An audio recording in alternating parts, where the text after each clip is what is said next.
Hey there, vinyl community. My name is Tom. You're watching my channel, High Rant District. I'm making a video response to a challenge posed by Chris from the channel This Is Vinyl Tap. I'll put a link to his channel below.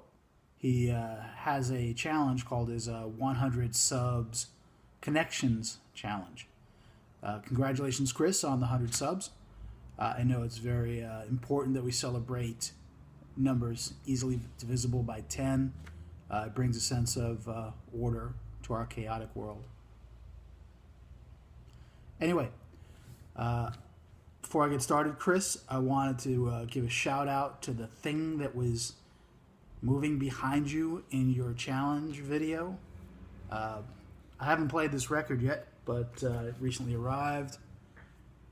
It's the album is called Magic Mustache by Black Pussy. Pretty much the only thing you need to know about this album is that it's dedicated to Farrah Fawcett and Kenny Powers. What more do you need to know? The challenge that Chris posed was to talk about a pair or pairs of albums and talk about the connection between those two albums that's not necessarily obvious. And I think the gist of it is that there's probably a personal connection there. I'm going to show three pairs of records, and I'd say, yeah, it's what I'm going to be talking about is more of a personal connection.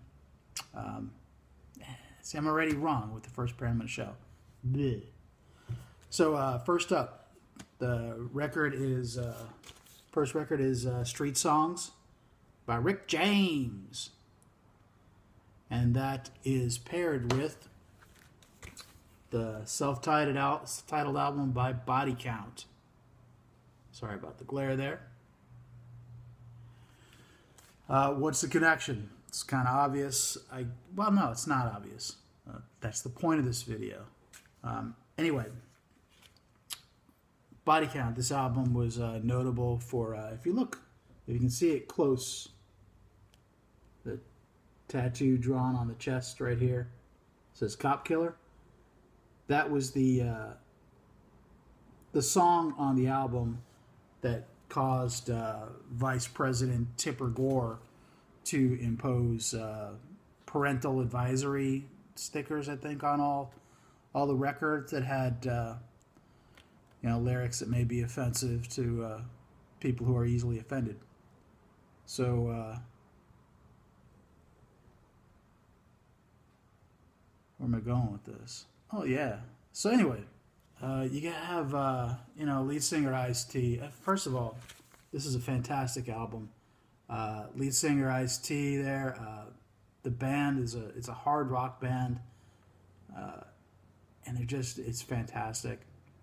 This it's got a lot of controversial lyrics in it, and sometimes controversial music is the best music.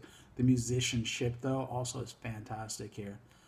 If you've got a copy of this album and you don't see that tattoo on the front of the chest, then the album is missing that song, and that's not the version you want to have. You want to have the original. So anyway, Ice-T, Body Count, angry at police for perceived. Shouldn't even say perceived is the wrong word, for mistreatment by police over the years. And then with the Rick James Street Songs album, if you look at the back cover,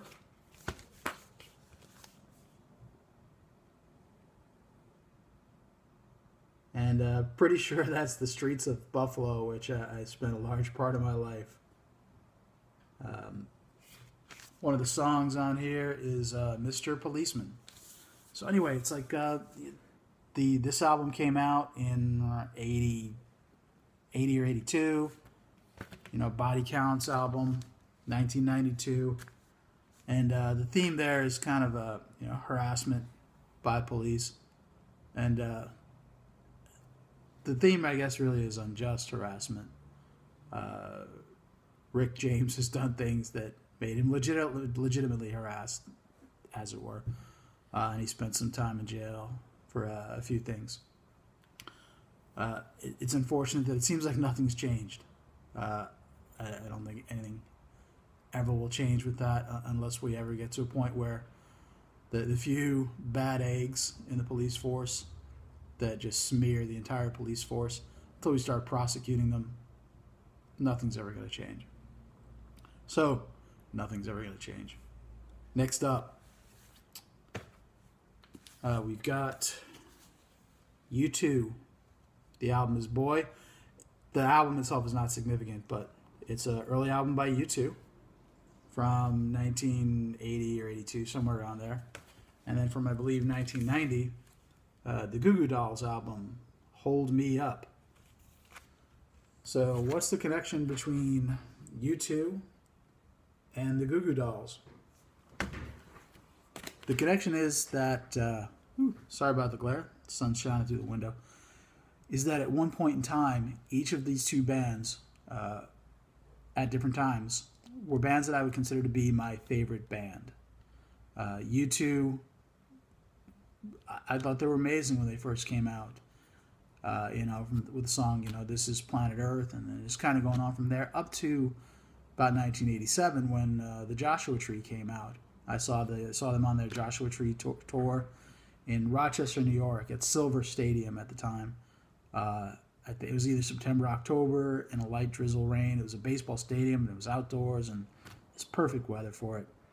It just seems like after that album, things just went downhill for the band, style-wise, integrity-wise, and they just that was it for me. I mean, it's one of those reasons I say, I'm not the type of person that will collect every album that an artist that I like puts out, because it's not every album is good.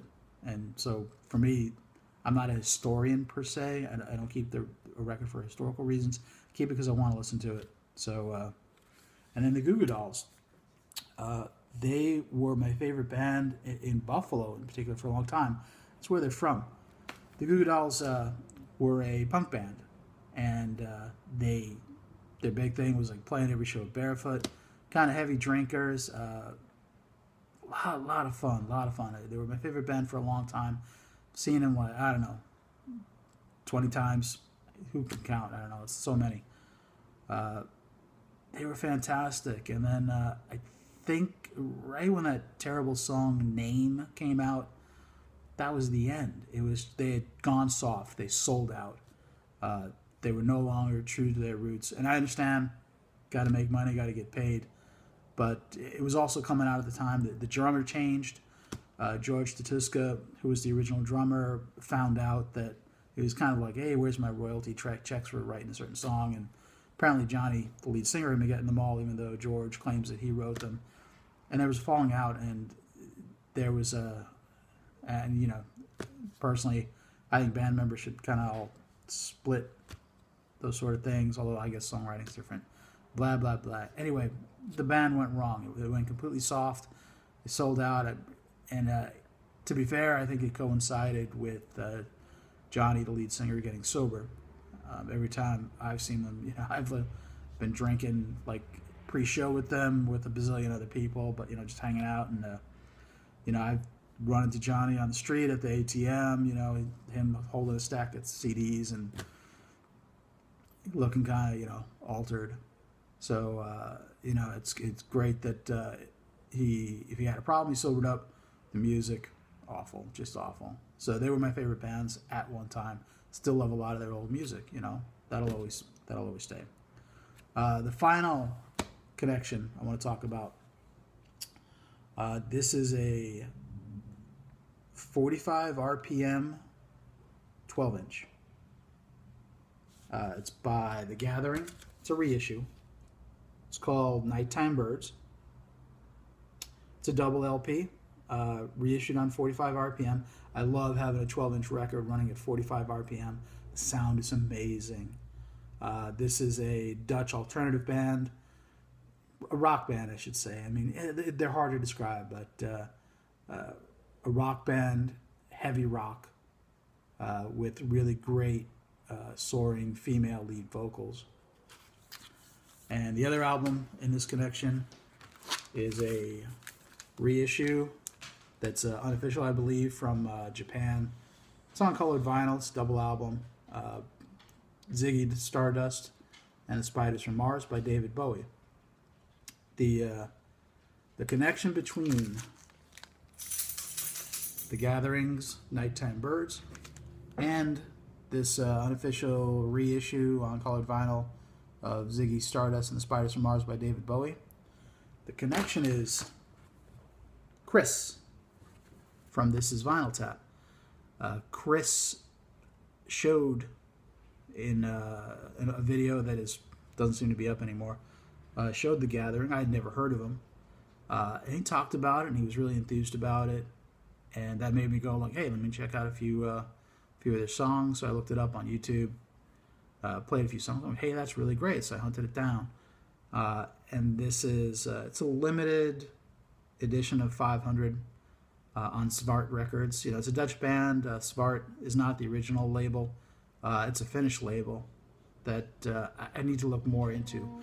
I also have an album by Beast Milk on Svart Records, another Finnish band. Not another Finnish band, but a Finnish band. They seem to have a good catalog, as it were, from the two. And of course, I knew about the rise and fall of Ziggy Stardust and the Spiders from Mars. I just didn't know about the quality of the pressing, and that was something that Chris was stressing, was like how great the record sounded when he put it on, this particular version.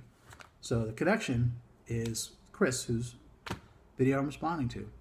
And this is kind of the thing about the vinyl community.